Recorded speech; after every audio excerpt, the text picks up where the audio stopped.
बिस्मिल्लाहिर्रहमानिर्रहीम। अस्सलाम वालेकुम। किचन विद क्नीज़ में हम आपको खुश आमदीद कहते हैं। उम्मीद करते हैं आप लोग खैरियत से होंगे। तो आज हम बीफ की कलेजी है उसकी रेसिपी आप लोगों के साथ शेयर करेंगे। तो इंशाल्लाह बहुत ही मज़े की ये बीफ तवा कलेजी जो है बनकर तैयार होंगी। तो चलें रेसिपी बनाना हम स्टार्ट करते हैं। लेकिन इससे पहले अगर आपने हमारे चैनल को सब्सक्राइब नहीं किया तो प्लीज़ जल्दी से सब्सक्राइब कर लीजिए और बेल के बटन को भी प्रेस कर लें ताकि हमारी हर नई आने वाली वीडियो का नोटिफिकेशन सबसे पहले आपको मिल सके।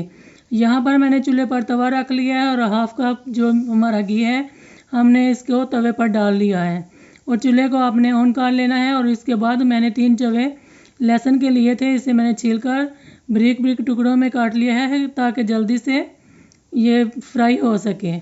तो इसे हम डाल देते हैं और इसे हम हल्का सा फ्राई करेंगे। ज़्यादा आपने इसको ब्लैक नहीं करना, हल्का सा बस जैसे ही गोल्डन होगा तो हम इसके अंदर कलेजी डालेंगे।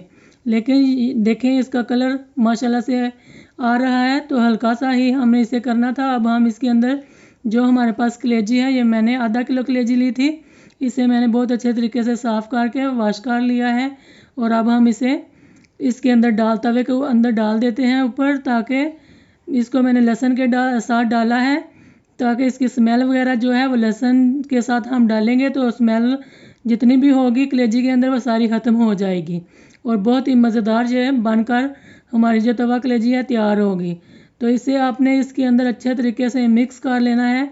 ऐसे ही आपने उलट पुलट करते रहना है इसको, ताकि बहुत ही अच्छे तरीके से ये दोनों साइडों से जो है कलेजी बनकर तैयार हो। तो हमने बहुत ज़्यादा भी इसे नहीं पकाना, आपने सिर्फ इसे 5 मिनट के लिए ही पकाना है। और आप देख सकते हैं कलेजी के अंदर इसका अपना बहुत सारा पानी है, तो इसके अंदर पानी डालने की भी बिल्कुल आपको ज़रूरत नहीं पड़ेगी। तो इसी तरीके से हम इसे भूनते रहेंगे। जैसे ही ये भून जाएगी तो फिर हम इसके अंदर बाकी की जो चीज़ें हैं हमारे पास उन्हें भी हम शामिल कर लेंगे। लेकिन आपने यहाँ पर चूल्हे की आँच जो है वो थोड़ी सी आस्था ही रखनी है, बहुत ज़्यादा तेज़ भी नहीं रखनी। और ये देखें कितनी अच्छे तरीके से इसका कलर वगैरह जो है वो चेंज हो चुका है और जो इसके अंदर पानी था तकरीबन वो भी सारा ख़त्म हो चुका है। तो अब मैं इसके अंदर 2 टमाटर मैंने लिए थे और इनका मैंने पेस्ट बना लिया है और इसे भी मैंने शामिल कर लिया है। इसमें भी पता है आपको बहुत ज़्यादा पानी होता है, तो इसलिए मैंने पानी बिल्कुल नहीं शामिल किया। इसी में ही हम इसे पकाएंगे और जैसे ही इसका पानी जो है ड्राई होगा तो फिर हम इसके अंदर बाकी के मसाले डालेंगे। लेकिन पहले हम पानी को ड्राई होने देंगे। मैंने टमाटर इसलिए पेस्ट बना के डाला था ताकि जल्दी से ये ग्रेवी तैयार हो जाए। यहाँ पर मैंने 1 टीस्पून जो है सूरह मिर्च ली है और हाफ़ टीस्पून हल्दी पाउडर था और हाफ़ टीस्पून से भी कम मैंने अजवाइन ली थी और खुश्क धनिया पाउडर हाफ़ टीस्पून था और गरम मसाला भी हाफ़ टीस्पून ही मैंने लिया था। इन सब चीज़ों को भी हम डालकर बहुत ही अच्छे तरीके से 1 मिनट के लिए ही पकाएंगे, बहुत ज़्यादा नहीं पकाएंगे क्योंकि मसालों को हमने बिल्कुल भी जलाना नहीं है। अच्छा सा बस इसे हमने कच्चा पानी इनका ख़त्म कर लेना है। तो आप देख सकते हैं मसाले हमारे जो हैं वो भी 1 मिनट के लिए हमने भुने हैं। तो अब मैं इसके अंदर जो है दही शामिल कर लूँगी। दही में जो लिया है मैंने 3 टेबलस्पून मैंने इसके अंदर डालना है, बहुत ज़्यादा नहीं डालना। अगर आप नहीं डालना चाहते हो तो ना डालें इसके अंदर। यहाँ पर आप पानी जो है वो भी शामिल कर सकते हैं, लेकिन मैंने इसके अंदर पानी नहीं शामिल किया, दही डाल दिया है। और अब जो चूल्हे की आंच है वो मैंने बिल्कुल आस्था कर देनी है और एक आपने सिल्वर का या स्टील का कोई भी आप प्याला लेकर इसके ऊपर रख दें उल्टा करके, ताकि ये दम में थोड़ी देर के लिए 3 मिनट के लिए या 4 मिनट के लिए पक जाए। और देखें हम वापस आए और हमने ये प्याला उठाकर देखा तो पानी वगैरह जितना भी इसके अंदर था सारा ड्राई हो चुका है। बहुत ही अच्छे तरीके से जो है घी इसके अंदर सेपरेट हो चुका है। तो अब हम इसके अंदर जो हमारे पास बाकी की चीज़ें हैं हम वो शामिल कर लेंगे। यहाँ पर मैंने 2 सब्ज़ मिर्चें ली थी, इनको मैंने काट कर डाल दिया है। और यहाँ पर मेरे पास ये मेथी है, इसे भी हमने डाल दिया है। और इसके बाद जो मेरे पास सब्ज़ धनिया था ये भी मैंने रखा हुआ था, इसे भी हमने शामिल कर लिया है। और अब हमारे पास नमक है, नमक आपने हाफ़ टीस्पून इसके अंदर डालना है।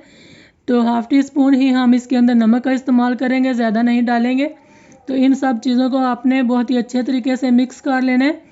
और नमक हम इसलिए एंड पर डाल रहे हैं, अगर नमक आप पहले डालेंगे तो जो आपकी कलेजी है वो बहुत सख्त बनकर तैयार होगी, तो इसलिए आपने नमक को एंड पर डालना है।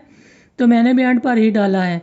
और यहाँ पर मेरे पास जो मैंने मेथी डाली है इसकी रेसिपी भी मैंने अपने चैनल पर दी हुई है, अगर आप वहाँ पर जाकर देखना चाहते हैं तो देख सकते हैं। ये मैंने घर में ही मेथी को सुखाया हुआ था, तो ये मैं घर में सुखा कर रख लेती हूँ पूरे साल के लिए और फिर इसे इस्तेमाल करती रहती हूँ। तो देखें जो हमारी बीफ तवा कलेजी है कितनी अच्छे तरीके से माशाल्लाह बनकर तैयार हो गई है। तो अब हम इसे डिश आउट कर लेते हैं। बिस्मिल्लाहिर्रहमानिर्रहीम। देखें माशाल्लाह अल्हम्दुलिल्लाह कितनी मज़ेदार कितनी ज़बरदस्त किस्म की ये बनकर तैयार हुई है। तो आपको पता है कि ईद आने वाली है, तो बकरा ईद पर घर में ये सारी चीज़ें इसी तरीके से बनती रहती हैं। तो आप भी इस तरीके से अपने घर में बनाएंगे तो आपको भी बहुत मज़ा आने वाला है। मुझे तो देखते ही मुंह में पानी आ गया कि जल्दी से मैं खा लूँ। देखें कितनी ज़बरदस्त किस्म की बनकर तैयार हुई है। अगर आपको हमारी वीडियो पसंद आए तो इसे ज़्यादा से ज़्यादा शेयर किया करें, लाइक किया करें और हमारे चैनल को प्लीज़ ज़रूर सब्सक्राइब किया करें। हमें दुआओं में याद रखिएगा, अपना बहुत सारा ख्याल रखिएगा। तो अगली वीडियो तक के लिए किचन विद कनीज़ को इजाज़त दीजिए। अल्लाह हाफिज़।